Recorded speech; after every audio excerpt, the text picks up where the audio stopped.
2 दिन पहले की बात है कि जस्टिन ट्रूडो जो कनाडा में है, उसने फिर से एक खालिस्तान समागम में पार्टिसिपेट किया। उस समागम में पार्टिसिपेट करने के बाद वहाँ पर प्रो खालिस्तान स्लोगन्स जो हैं बोले गए। भारत ने इसकी कड़ी निंदा करी। सवाल सबसे बड़ा ये उठता है कि बार बार ट्रूडो इस प्रकार से प्रो खालिस्तानी सेंटीमेंट जो है उनको क्यों नर्चर करता है, और उसको खालिस्तानी सेंटीमेंट को नर्चर करने से इवेंचुअली मिल क्या रहा है, और भारत इस चीज़ को रोकने के लिए क्या कार्रवाई और कदम उठा रहा है। तो आज के वीडियो में हम इन्हीं चीज़ों के ऊपर चर्चा करेंगे। देखिए, हमें कुछ कनाडा की राजनीति के बारे में सबसे पहले जानने की आवश्यकता है।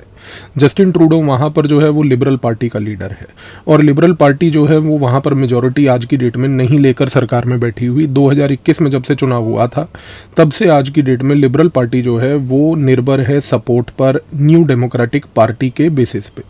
न्यू डेमोक्रेटिक पार्टी जो है उसको लीड करता है जगमीत सिंह जिम्मी, और जिम्मी जो है वो बेसिकली वहाँ पर पहले एक लॉयर हुआ करता था, लेकिन 1995 के बाद से जब से उसने लॉयर की प्रैक्टिस करते करते धीरे धीरे 2005 तक अपनी राजनीतिक करियर को बनाने की शुरुआत करी, तब से 2005 के बाद वो राजनीति में पूरी तरह से टूट पड़ा, और हाल ही में उसको न्यू डेमोक्रेटिक पार्टी जो है वहाँ की उसका लीडर चुना भी गया था। जिम्मी के बारे में एक चीज़ बड़ी महत्वपूर्ण है कि ये जगमीत सिंह जिम्मी जो है, कहने को ये सरदार है, लेकिन इसकी सारी हरकतें वो हैं जो सिख धर्म के खिलाफ है। सबसे बड़ी बात यह है कि ये परसिस्टेंटली भारत के खिलाफ, हिंदुओं के खिलाफ, दूसरे धर्म के लोगों के खिलाफ ये टिप्पणियां देता रहता है। और तो और इसके बारे में आपको जान के शायद बड़ी हैरानी होगी कि इसकी इस एंटी इंडिया पोस्चरिंग की वजह से भारत सरकार इसको आज से नहीं बल्कि 2010 से ही इसको बहुत ही ज़्यादा अग्रेसिव तरीके से नोट डाउन कर रही है। 2010 की एक बार की बात है कि उस टाइम पे भारत की research and analysis wing RNAW ने एक रिपोर्ट के तहत भारत की सरकार को 2010 में भी ये बात बोली थी कि ये जगमीत सिंह जिम्मी जो है ये कुछ हद से ज़्यादा टिप्पणियां भारत के खिलाफ देता है, और ये बंदे को काबू में और वश में करने की आवश्यकता है। और तो और 2013 में एक बार जगमीत सिंह जिम्मी उस समय भारत आना चाहता था। वो भारत इसलिए आना चाहता था क्योंकि 2013 में उसका प्लान था कि वो अमृतसर जाएगा पंजाब में, और वो वहाँ पर इसलिए जाना चाहता था क्योंकि अमृतसर के अंदर कोई एक संगठन था, उस संगठन ने उसको Sikh of the year award दिया था। तो 2013 में वो अवार्ड लेने के लिए जब जगमीत सिंह जिम्मी ने भारत की सरकार से वीज़ा मांगने की कोशिश करी तो भारत की रिसर्च एंड एनालिसिस विंग ने उस टाइम पे इस चीज़ को मना कर दिया, और 2013 में जगमीत सिंह जिम्मी को भारत आने का वीज़ा तक नहीं मिला था। तो ये व्यक्ति जो है उस समय भारत नहीं आ पाया था, लेकिन तब से इसका एंटी इंडिया पोस्चरिंग जो है वो और बढ़ चुका है। 2021 का जब चुनाव हुआ तो 2021 के चुनाव में जिस समय लिबरल पार्टी जो थी जस्टिन ट्रूडो वाली, वो जब कैंपेनिंग कर रही थी तो उसको चंद सीटें मिली, और उन सीटों के तहत लिबरल पार्टी का जस्टिन ट्रूडो अपने आप सरकार बनाने में सक्षम नहीं था। लेकिन सबसे बड़ी बात यह है कि जगमीत सिंह जिम्मी जो है, इसकी जो न्यू डेमोक्रेटिक पार्टी थी, हाउस ऑफ द कॉमन्स यानी कि उनकी जो लोकसभा है, उस समय 2021 के चुनाव में जिम्मी को बेसिकली 25 सीटें मिल गई, और 25 सीटों के बाद सबसे बड़ी बात यह हुई कि जगमीत सिंह जिम्मी ने उस समय जस्टिन ट्रूडो के साथ हाथ मिलाकर दोनों ने एक गठबंधन की सरकार बनाई। 2022-23 से हम एक बड़ा पेक्यूलियर फिनोमेना ये भी देखते हैं कि जगमीत सिंह जिम्मी तब से भारत के खिलाफ जो है कुछ बहुत ही ज़्यादा और अग्रेसिव टिप्पणियां देने लग चुका है। और तो और पिछले साल जब हरजीत सिंह निज्जर नामक एक खालिस्तानी जब वहाँ पर मरा था कनाडा में, तो उसके मरने के बाद सबसे बड़ी बात ये थी कि उस समय जगमीत सिंह जिम्मी ने कुछ बहुत ही ज़्यादा आपत्तिजनक टिप्पणियां दी थी, ये कहते हुए कि वो भारत के प्रधानमंत्री मोदी तक को देख लेगा और देख लेगा कि भारत क्या उखाड़ सकता है उनका।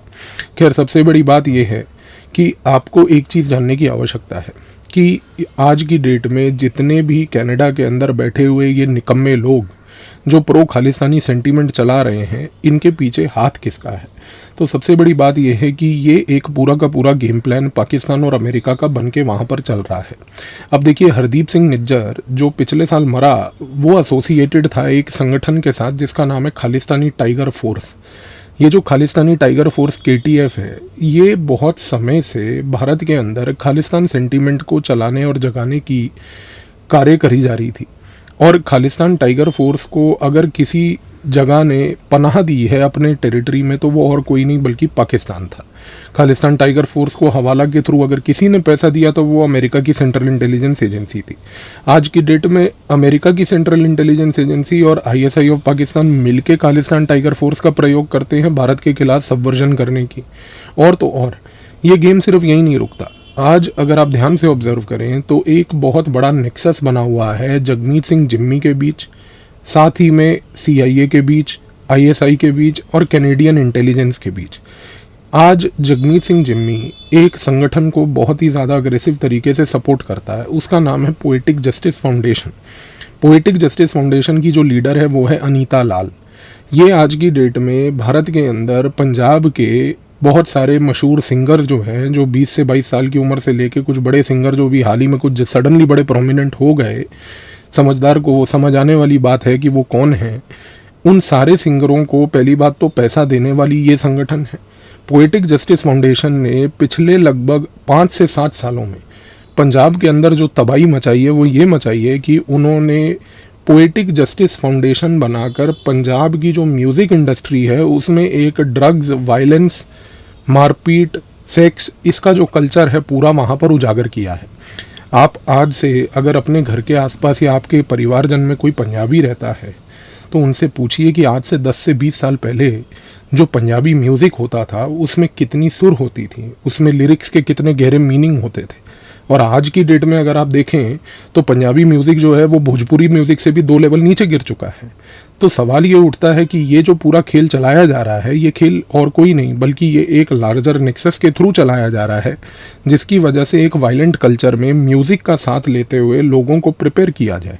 और तो और ये गेम यही नहीं रुकता। अमेरिका अपनी टेरिटरी में सिख फॉर जस्टिस फाउंडेशन नामक संगठन को सपोर्ट करता है। CIA का वहाँ पर बैठा हुआ एसेट जिसका नाम है गुरपतवंत सिंह पन्नू, वो आज की डेट में जगमीत सिंह जिम्मी जैसे व्यक्ति के साथ बहुत क्लोज नाते रखता है। और सबसे बड़ी बात यह है कि ये लोग कलेक्टिवली एक ग्लोबल लेवल पर सिख कोलिशन बनाकर एक एंटी इंडिया रेटरिक चला रहे हैं। ये खेल सिर्फ यहीं नहीं ख़त्म होता। सबसे बड़ी बात यह है कि कनाडा के अंदर जो कैनेडियन इंटेलिजेंस है उसने धालीवाल गैंग और ग्रेवाल गैंग को सपोर्ट करके रखा है। ये क्रिमिनल गैंग्स आज की डेट में पंजाब के अंदर के छोटे छोटे क्रिमिनल गैंग्स को सपोर्ट करती हैं। और इन छोटे छोटे क्रिमिनल गैंग्स का एक माइक्रो लेवल पर पूरे पंजाब के अंदर एक नेक्सस बना हुआ है लोगों को फेक वीज़ा के रैकेट में फंसाना। पंजाब में आज की डेट में हर एक जो व्यक्ति है उसका सिर्फ जीवन में एक उद्देश्य होता है कि वो पैदा होता है, ट्रैक्टर पे खेलता है और कनाडा चला जाता है। तो ये जो आज की डेट में ये कल्चर बन गया है पूरे पंजाब के अंदर कि हमें सिर्फ कनाडा जाना है, हमें बाहर जाना है और उसके लिए हम कोई भी हथकंडा अपनाने के लिए तैयार हैं, चाहे वो इलीगल फेक वीज़ा ही क्यों ना हो। इस पूरे रैकेट को रन करने के पीछे अगर किसी का हाथ है तो वो यही कनाडा की इंटेलिजेंस, CIA और ISI का हाथ है। अब सबसे बड़ा सवाल उठता है कि ये लोग ये सब कर क्यों रहे हैं? क्योंकि ये लोग भारत के खिलाफ एक साइकोलॉजिकल वॉरफेयर और एक इन्फॉर्मेशन वॉर लड़ रहे हैं। आज की डेट में भारत के जितने भी पंजाब के अंदर ये जो लोग हैं इनको उकसाने की कोशिश की जा रही है। इनको उकसाया इस कारण से जा रहा है ताकि अगर ये लोग यहाँ पर उकसाए गए, इनको यहाँ पर बेसिकली रेडिकलाइज किया गया, इनको यहाँ पर अगर वायलेंट म्यूज़िक के तहत उस वायलेंट म्यूज़िक के साथ उसको एडिक्ट बनाया गया, तो इस एडिक्शन के तहत कल को इस यूथ को असला बारूद पकड़ा के, बंदूक पकड़ा के फायरिंग करवाने में कोई दिक्कत नहीं आएगी। तो ये चीज़ को आप समझिए कि ये जो पंजाब में खेल चल रहा है ये कोई एक छोटा मोटा खेल नहीं, ये एक बहुत ही सोची समझी रणनीति के तहत एक बहुत लंबा खेल चल रहा है। और तो और इस लंबे खेल का लॉन्ग रन का जो प्लान है वो ये है कि भारत जैसे देश के अंदर सिविल वॉर की परिस्थितियां क्रिएट करना। और एक चीज़ मत भूलिएगा कि जिस प्रकार की ये रेडिकलाइजेशन पंजाब में है उसी प्रकार का एक वर्ग ऑफ प्रोजेक्ट आज की डेट में तमिलनाडु जैसे राज्य में भी चल रहा है। वहाँ पर तमिलनाडु राज्य में जो है एक पूरा परसिस्टेंट नैरेटिव जो सनातन धर्म के खिलाफ बनाया जा रहा है, वो सनातन धर्म के खिलाफ का नैरेटिव भी आज की डेट में इसी गेम का लार्जर हिस्सा है। तो भारत के अंदर ये जो बाहर की दूसरी शक्तियाँ हैं इनके पास एक ही विकल्प बचा है कि भारत को मजबूत होने मत दो। और सबसे बड़ी बात कि भारत के अंदर अलग अलग हिस्सों में भारत के, खास करके वहाँ पर जहाँ पर कोई खेल खेला जा सकता है, उन इलाकों में सिविल वॉर की कंडीशन लॉन्ग रन में क्रिएट करो ताकि लॉन्ग रन में किसी भी भाग में भारत के सिविल वॉर जैसी परिस्थिति क्रिएट करके भारत को बदनाम करने की आवश्यकता इनको कभी भी पड़ सकती है। लेकिन हम वापस आते हैं रूट क्वेश्चन पे कि आज की डेट में फिर ये जस्टिन ट्रूडो जैसा जो निकम्मा व्यक्ति है ये बेसिकली बार बार जाके प्रो खालिस्तान सेंटीमेंट को इतना क्यों बढ़ावा दे रहा है। आपको मैं सबसे सिंपल साधारण कारण बताता हूँ। कारण ये है कि 2025 में कनाडा में चुनाव है। और क्योंकि कनाडा में चुनाव है और आज की डेट में जस्टिन ट्रूडो जो है न्यू डेमोक्रेटिक पार्टी जिम्मी की जो पार्टी है उसके साथ एक गठबंधन में है, तो ट्रूडो आज की डेट में ये चाहता है कि भाई अगर मेरी लिबरल पार्टी और न्यू डेमोक्रेटिक पार्टी एकजुट होकर चुनाव लड़ें तो हमारा जो ओपोनेंट है कंजर्वेटिव पार्टी का, और कंजर्वेटिव पार्टी का जो लीडर है आज की डेट में पियर पॉलिवर, वो किसी तरीके से 2025 के चुनाव को जीत ना पाए। तो new democratic party, liberal party, conservative party का जो लीडर है पियर पॉलिवर, उसको बेसिकली हराने के चक्कर में इस पूरे सेंटीमेंट को नर्चर कर रहे हैं। अब सबसे बड़ी बात कि इस पूरे प्रोसेस में आज की डेट में भारत क्या कर रहा है। देखिए, भारत को 2-3 चीज़ें पता हैं। सबसे पहली चीज़, हमें ये बात तो पता ही है कि 2025 में क्योंकि चुनाव है, लिबरल पार्टी कंजर्वेटिव पार्टी जो है, ये जो है इन लोगों के बीच की एक बड़ी टक्कर है। न्यू डेमोक्रेटिक पार्टी जो है जिसने 25 सीटें जीती थी, वो कितना एक सिग्निफिकेंट प्लेयर रहेगा वो तो समय बताएगा। लेकिन भारत की प्रायोरिटी नंबर 1 बिल्कुल क्लियर है कि जस्टिन ट्रूडो और जिम्मी ये दोबारा आने वाले समय में 2025 में सरकार बनाने में नंबर 1 नाकाम रहे। अब अगर इनको सरकार से हराना है तो भारत के पास क्या विकल्प है? भारत के पास विकल्प ये है कि उसको अपनी सारी एनर्जी लगानी है कंजर्वेटिव पार्टी को जिताने के लिए। कंजर्वेटिव पार्टी का जो लीडर है पियर पॉलिवर, उसको बेसिकली जिताकर कनाडा का अगला हेड ऑफ द स्टेट बनाने की आवश्यकता है। लेकिन सबसे बड़ा सवाल उठता है कि वहाँ पर की जो सिख डायस्पोरा है, उस डायस्पोरा को कैसे टैकल किया जाए और इंश्योर किया जाए कि कल को वो जिम्मी की पार्टी को या लिबरल पार्टी को वोट ना करें। तो भारत की रिसर्च एंड एनालिसिस विंग ने कनाडा में कुछ ऐसे एरियाज आइडेंटिफाई किए हैं जहां पर आज की डेट में एक कड़ा मुकाबला कंजर्वेटिव पार्टी की तरफ से लिबरल पार्टी को और न्यू डेमोक्रेटिक पार्टी को दिया जा सकता है।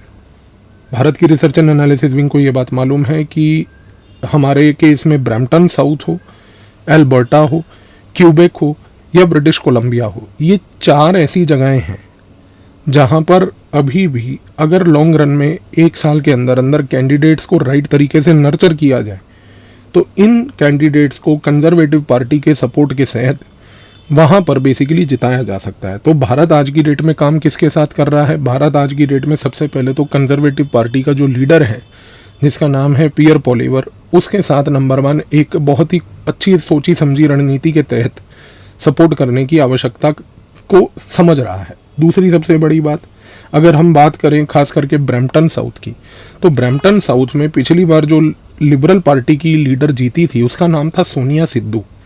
अब इस लिबरल पार्टी की लीडर को हराना है और कंजर्वेटिव पार्टी के वहाँ पर 2 बड़े नेता हैं। उन 2 नेता में से एक नेता जो है, जाहिर सी बात है कि सोनिया सिद्धू को चुनाव में टक्कर देने की परिस्थिति में है।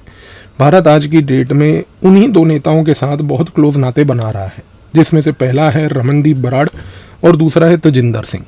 तो आने वाले समय में ब्रैम्पटन साउथ में सोनिया सिद्धू की हार निश्चिंत है। दूसरी सबसे बड़ी बात, अगर हम कैलगरी वाले इलाके में देखें तो कैलगरी में लिबरल पार्टी का जो लीडर जीता था उसका नाम है जॉर्ज चहल, और आज की डेट में ये भारत को इंश्योर करना है कि जॉर्ज चहल 2025 का चुनाव हारे। इसके लिए आज की डेट में भारत गुरिंदर सिंह और जग सहोटा के साथ बहुत ही अच्छी रणनीति के तहत काम कर रहा है। फिर सिमिलरली ब्रिटिश कोलंबिया में ये इंश्योर करना कि हरजीत सिंह सज्जन हारे, उसके लिए भी आज की डेट में भारत कंजर्वेटिव पार्टी का जो लीडर है पियर पॉलिवर, उसके साथ एक अग्रेसिव तरीके से काम कर रहा है। देखिए, जितनी मर्जी खालिस्तान को लेके स्टेटमेंट देना चाहे ट्रूडो दे दे, जितने मर्जी ऐसे फंक्शन में वो जाना चाहे चले जाए जहाँ पर प्रो खालिस्तानी बातें की जा रही हैं। ट्रूडो चंद दिन का मेहमान है। पियर पॉलिवर अगला हेड ऑफ द स्टेट 2025 में बन रहा है, उसको बनने से कोई ताकत रोक नहीं सकती। और एक बार अगर पियर पॉलिवर बना, उसके बाद जो जगमीत सिंह जिम्मी को लेके और ये बाकी खालिस्तानियों को लेके जो कार्रवाई की जाएगी, उसका अंदाज़ा अमेरिका को तब होगा जब उसके बगल में ऐसी कार्रवाइयों के तहत इन खालिस्तानी एलिमेंट्स को क्लैम्प डाउन किया जाएगा कि अमेरिका भी उस समय इस सोच में पड़ जाएगा कि पन्नू को पनाह देना हमारे लिए फ़ायदेमंद है या नहीं। तो आई होप इस वीडियो के बाद आपको एक लार्जर कॉन्टेक्स्ट, ये निकम्मे जस्टिन ट्रूडो का जिस प्रकार की वो हरकतें कर रहा है, अब वो बेसिकली एक बड़े कॉन्टेक्स्ट में क्लियर हो गया होगा। धन्यवाद।